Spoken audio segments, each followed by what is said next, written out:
The sound that pierced the African dawn wasn't the usual call of hornbills or the distant roar of adult lions.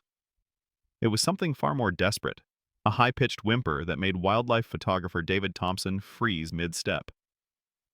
He'd been tracking a pride of lions for 3 days through the Maasai Mara, hoping to capture the perfect shot of cubs at play. Instead, what he discovered would haunt him forever and transform him from observer to unlikely hero. Following the distressed cries through thick acacia bushes, David pushed aside thorny branches until he stumbled into a small clearing. What he saw there defied everything he thought he knew about the natural world. A massive African rock python, easily 15 feet long and thick as a telephone pole, had coiled itself around a lion cub no bigger than a house cat. The baby lion's golden fur was barely visible beneath the snake's muscular embrace, and its tiny paws clawed desperately at the air as the python's grip tightened with each passing second. David's heart hammered against his ribs as he realized the cub's fate was sealed, unless he acted immediately. But interfering with nature went against every principle he'd learned in 20 years of wildlife photography. His camera hung forgotten around his neck as he watched the python's ancient instincts play out. The snake's head, larger than David's fist, swayed hypnotically as it calculated the perfect moment to begin swallowing its prey whole. The cub's mother was nowhere to be seen. Perhaps she'd been hunting, or maybe the python had deliberately waited for this moment of vulnerability. Rock pythons are ambush predators, capable of lying motionless for hours before striking with lightning speed.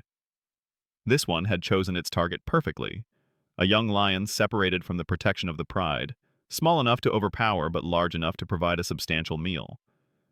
David knew that pythons don't use venom to kill their prey.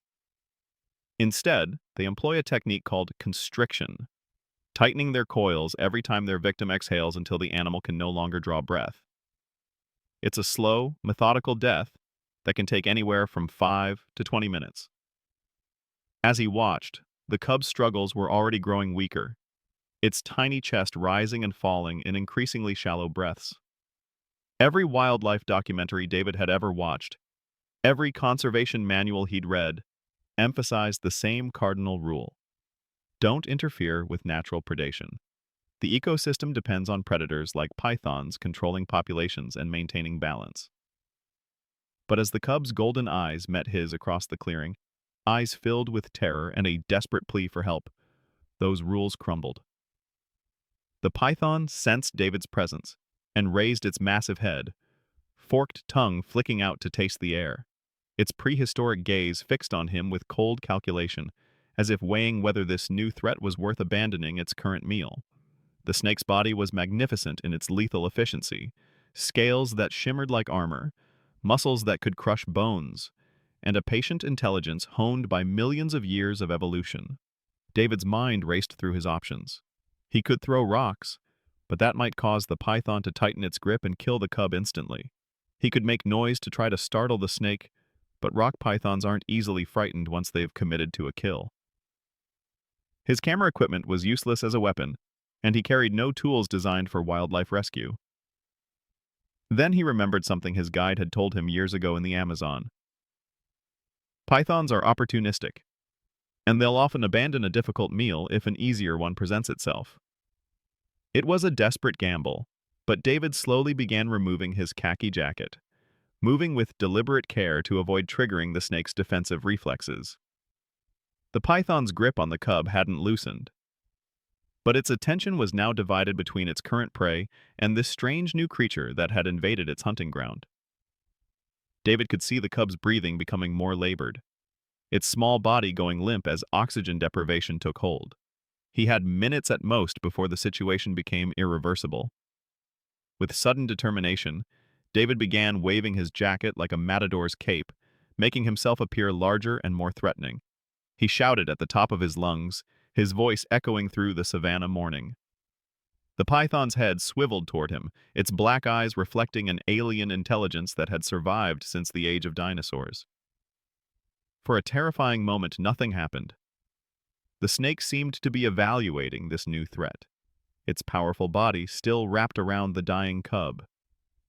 Then, with fluid grace that belied its massive size, the python began to uncoil. Not to retreat, but to prepare for a strike at this bold intruder who dared challenge its right to hunt. David's mouth went dry as the snake's full length became apparent. 15 feet of pure muscle and predatory instinct now focused entirely on him. The python's neck formed an S-curve, the classic pre-strike position that could launch its head forward faster than human reflexes could react.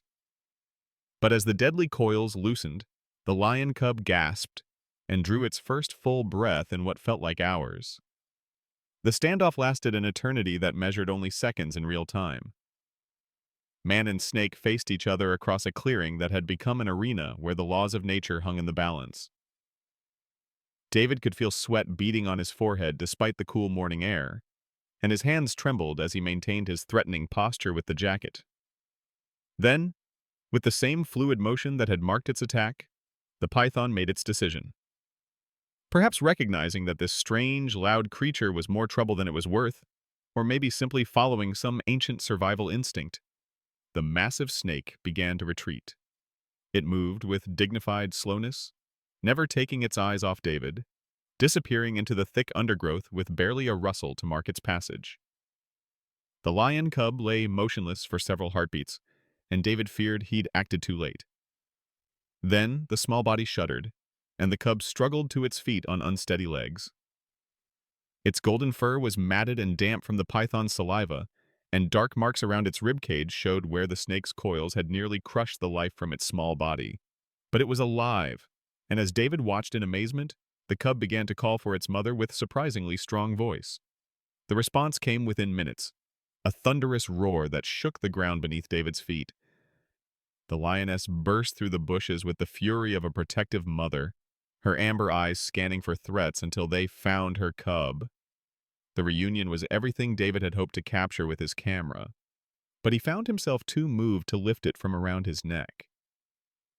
Mother and cub nuzzled each other with an intensity that spoke of bonds deeper than mere biology.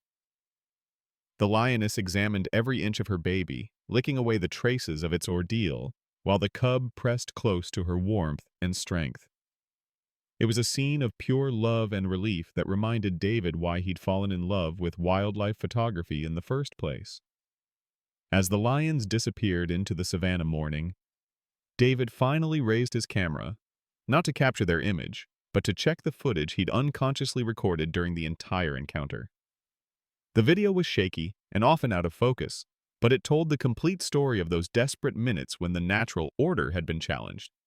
And, for once, mercy had prevailed over predation. Later, sharing the story with fellow photographers and conservationists, David would face criticism for his intervention. Many argued that he'd deprived the python of a legitimate meal and interfered with natural selection. But when he watched that lion cub grow into a healthy adult over subsequent visits to the Mara, David knew he'd made the right choice. Sometimes the greatest wildlife stories aren't about observing nature, but about those rare moments when compassion compels us to act. On that morning in the African savanna, one man's decision to break the rules may have changed the course of a young lion's life, proving that even in the wild, there's always room for hope. If this story touched your heart and reminded you why wildlife conservation matters, please give it a like and subscribe for more incredible true stories from the natural world.